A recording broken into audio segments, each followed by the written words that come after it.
দেশে বিভিন্ন জায়গায় আরো কিছু খবর নিয়ে এখন থাকছে ডেস্ক রিপোর্ট। দেশের ভঙ্গুর অর্থনৈতিক অবস্থা উত্তরণে ট্যাক্স এবং দেশি বিদেশি বিনিয়োগ বাড়াতে হবে বলেছেন অর্থ ও পরিকল্পনা মন্ত্রী আমির খসরু মাহমুদ চৌধুরী।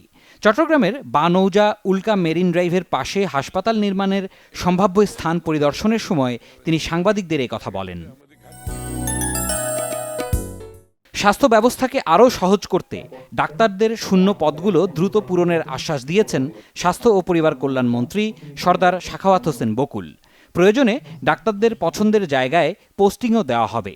নরসিংদীর মনোহরদীতে এক মতবিনিময় সভা শেষে সাংবাদিকদের একথা জানান স্বাস্থ্যমন্ত্রী। সততার সাথে ভূমি সংক্রান্ত সেবা মানুষের দোরগোড়ায় পৌঁছে দেওয়ার কথা জানিয়েছেন ভূমিমন্ত্রী মিজানুর রহমান মিনু।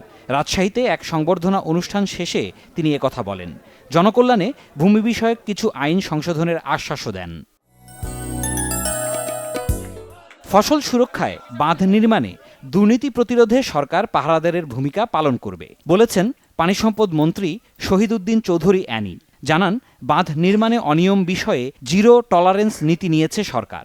সুনামগঞ্জে হাওরের ফসল রক্ষা বাঁধ নির্মাণ কাজ পরিদর্শন শেষে একথা বলেন তিনি। পার্বত্য অঞ্চলের সবার কাছে উন্নয়নের সুফল পৌঁছানোর আশ্বাস দিয়েছেন পার্বত্য চট্টগ্রাম বিষয়ক মন্ত্রণালয়ের মন্ত্রী দীপেন দেওয়ান। রাঙামাটি সার্কিট হাউসে সাংবাদিকদের সাথে মতবিনিময়ে মন্ত্রী একথা বলেন।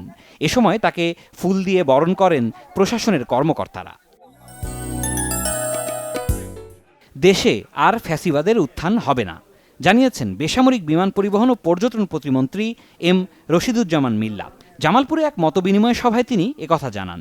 বলেন, প্রতিটি জায়গা দুর্নীতিতে ছেয়ে গেছে, এসব বন্ধে সবাইকে এক হয়ে কাজ করতে হবে।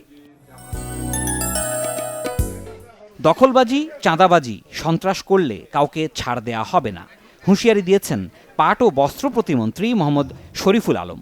ভৈরবে এক মতবিনিময় সভায় তিনি একথা জানান। বলেন, সমাজ থেকে মাদক ছিনতাই সহ সব অপরাধ নির্মূল করে আইনশৃঙ্খলার উন্নতি করা হবে।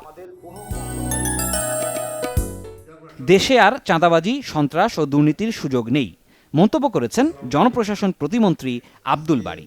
জয়পুরহাটের কালাইয়ে নেতাকর্মীদের সাথে মতবিনিময়ের সময় তিনি একথা জানান। দলীয় নেতাকর্মীদের প্রধানমন্ত্রীর নির্দেশনা অনুযায়ী কাজ করার আহ্বানও জানান তিনি। সিরাজুম মুনির শুভ, বাংলা ভিশন, নিউজ ডেস্ক।